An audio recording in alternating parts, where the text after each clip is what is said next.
Jai Hind, me Brigadier Hemant Mahajan welcome you to a Facebook live session on national security. And the subject of my talk today is in front of you, agitational terrorism to slow down Indian economy by the enemies of the country, that is China, Pakistan, and many more enemies which are within our company, which are within the Indian borders.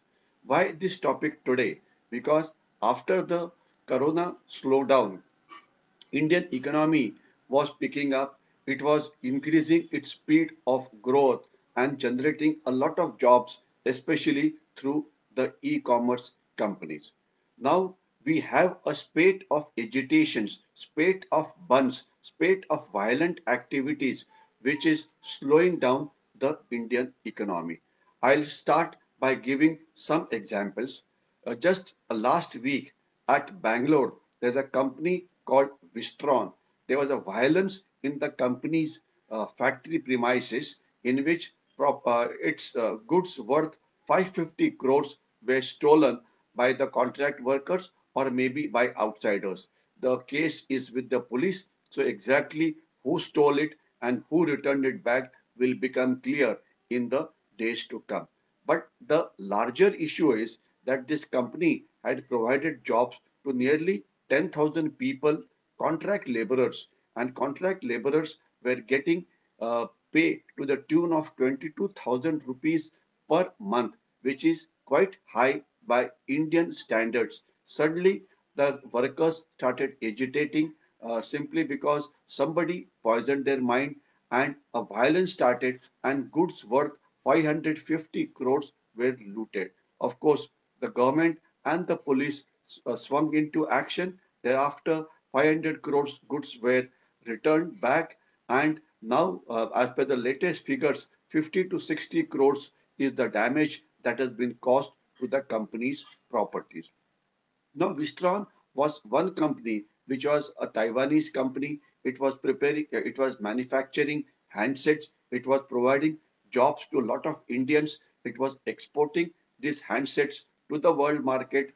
Today, the world is very unhappy with China because of the coronavirus virus, or call it the COVID-19. Actually, it is the Chinese virus. So therefore, lot of factories want to shift out of China, come to India, and suddenly we have a violent activity which takes place by which the Wistron company now says, why should we stay in India if the atmosphere here is not conducive to good work culture, then we would rather shift to a country like Vietnam or Bangladesh or some countries in the Southeast Asia where the environment is peaceful and work can go on smoothly. Not only that, Apple, the largest manufacturer of handsets or of mobile phones, is also having second thoughts whether to come to India or not. Of course, the Indian government, the state government, and the police have swung into action and they are trying to catch the culprits who were responsible for this. Why did they do it? They did it simply because they do not want companies from China or from anywhere else in the world to come to India simply because they don't want India to prosper. There was another case few months back about which I had written, and that was about a company called Vedanta. Vedanta has a manufacturing plant in Tamil Nadu, and it used to manufacture, it used to purify copper, and it used to export lot of copper. Now, some NGOs got after this company, went to the court and tried to say that because of pollution, its work should be stopped. And the court, without consulting the government properly, gave a ruling that because of environmental pollution, this must be stopped. Now, is this a job of court to decide whether environmental pollution is there or not? Isn't the government responsible for it? Isn't it? Doesn't it fall into good governance? And no government would like to pollute its surroundings. And mind you, this company's production was stopped, and the company's counsel in the High Court in the affidavit has said that the NGO which carried out this agitation was paid for by the Chinese. The Chinese and the Pakistanis prospered most because the company closed down its operation in India, and today we are importing Chinese copper, nearly 30% or 40%. Is this correct? Whenever there's the industry, some amount of pollution can take place, but there are ways and means we can adopt the best practices which the world follows. After all, we require copper for progress. Now, when you start a power plant, now there are agencies which say, some environmental agencies which say, no, we should not have a nuclear power plant. In the same state of Tamil Nadu, there was an agitation against KUDUK, which was a Russian nuclear reactor which was producing power there, and the power production was stopped.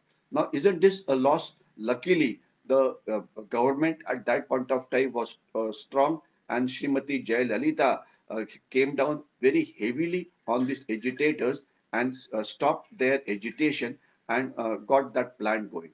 Now, there was a similar agitation against nuclear power in Maharashtra, where on the Konkan coast they did not want a nuclear power plant. Now, similarly, there are agitations when you have coal power plants. Now, today, if you cannot produce power either by coal or by nuclear, or if you there are some NGOs which start agitation the moment you start acquiring land for dams, for building up dams on the river. Again, there are agitations. Now, how will you ever produce power? Nuclear power, you can't produce. Coal power, polluting, you can't produce.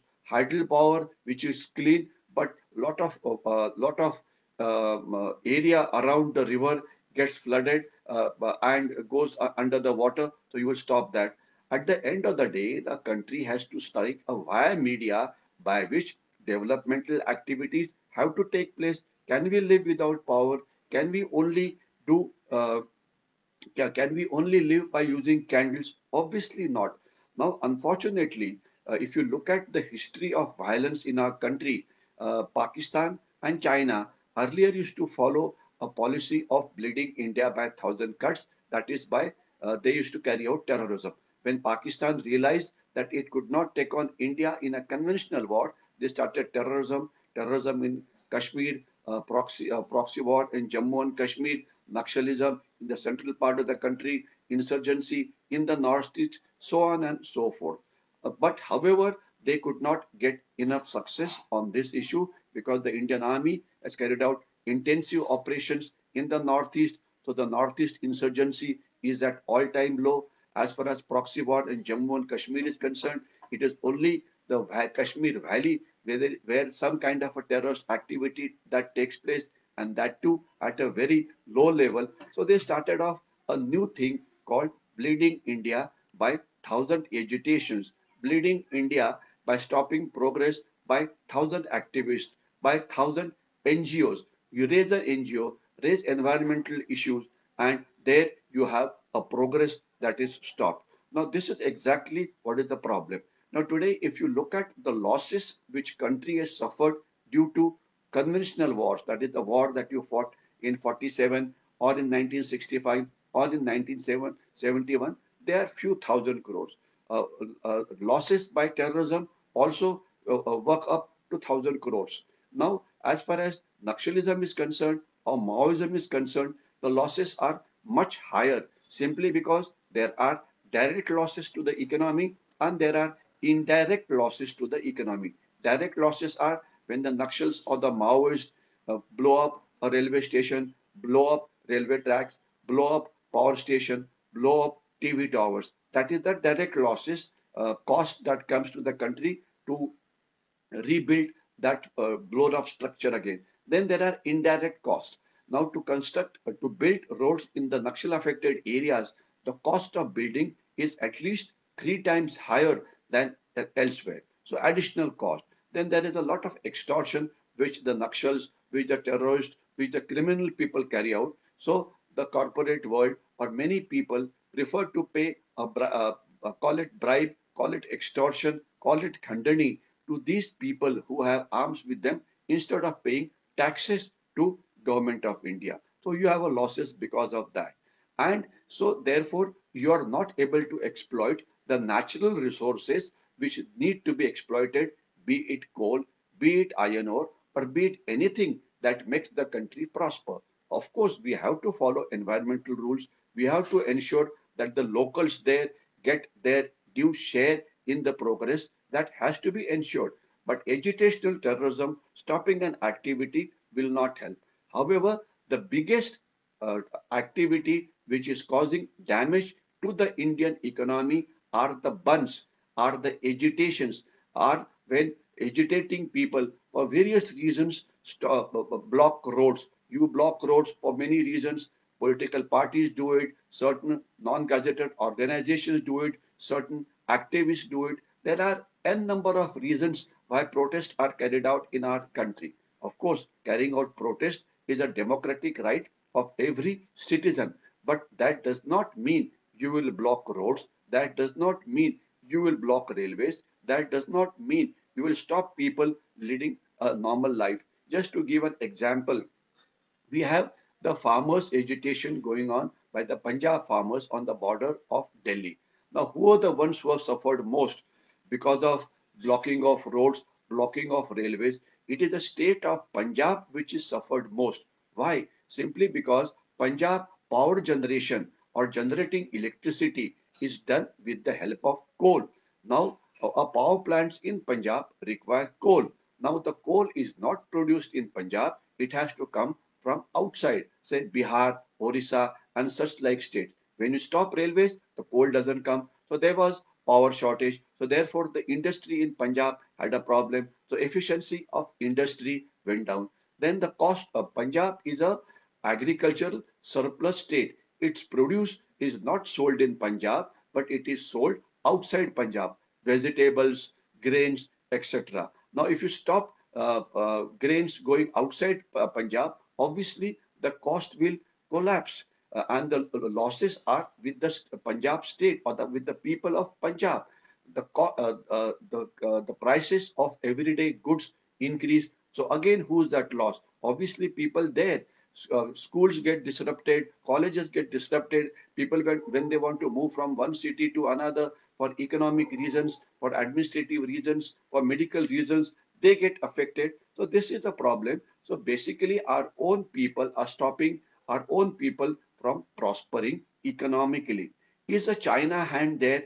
Well, presently, it is not been proven in that manner, but there are reports to say that a lot of money for agitational terrorism comes from outside. It is for the investigative agencies to decide as to how much of money is come from outside, and they have to have a proof.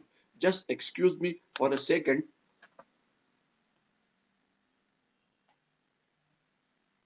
Sorry, there was a power shortage for my laptop and I had to get up for 30 seconds. So excuse me for a disruption.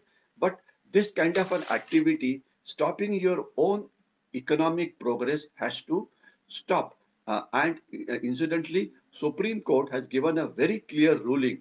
It says while you can protest, but the moment you stop roads, you stop railways, it is against the laws, and any loss that takes place because of agitational terrorism, the NGOs or the political parties who gave a call to this must pay for it. Now today, Delhi, certain roads have been blocked. Now Delhi is a huge city with more than 2 crores of population.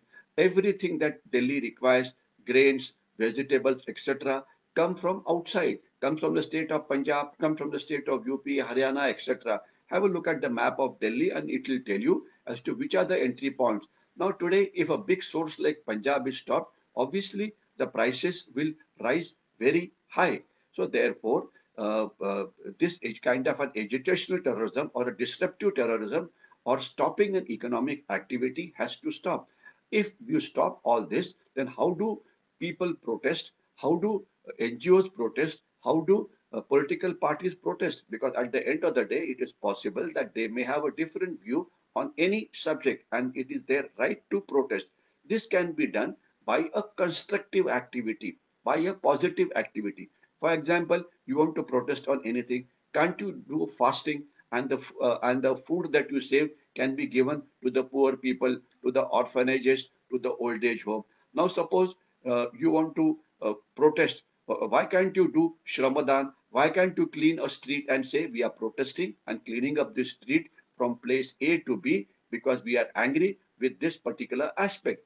Why can't you do a Shramadan? Why don't you go to why doesn't that NGO who's sponsoring a particular protest send the protesting people, say 100, 200, 3,000, 5,000, whichever is the number, they should go to the farm and help the farmers for farming action. Why can't they help the farmers? Suppose there are 10,000 people who are protesting.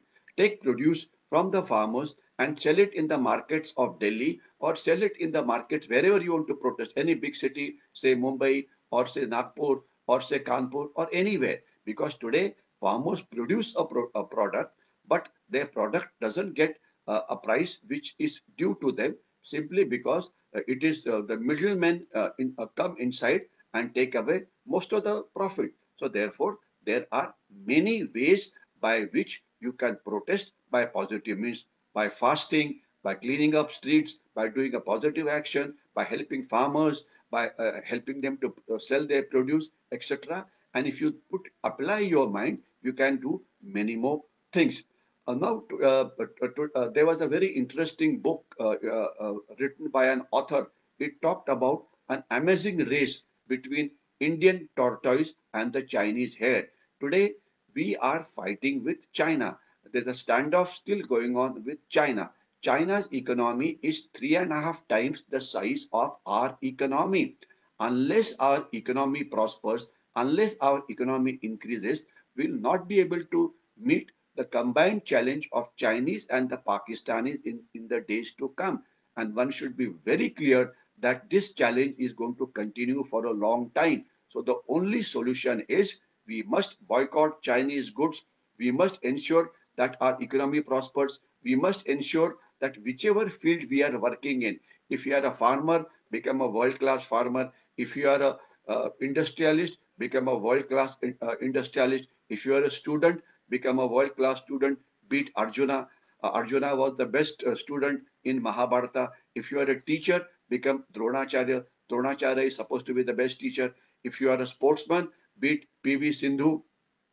Whichever field you are, we must become world class, because if you want to beat China and make our economy prosper, then we have to become more efficient, more hardworking, more industrious than the Chinese. Unfortunately, we spend a fair amount of time in fighting with each other, stopping unproductive activity, and ensuring that the country does not prosper.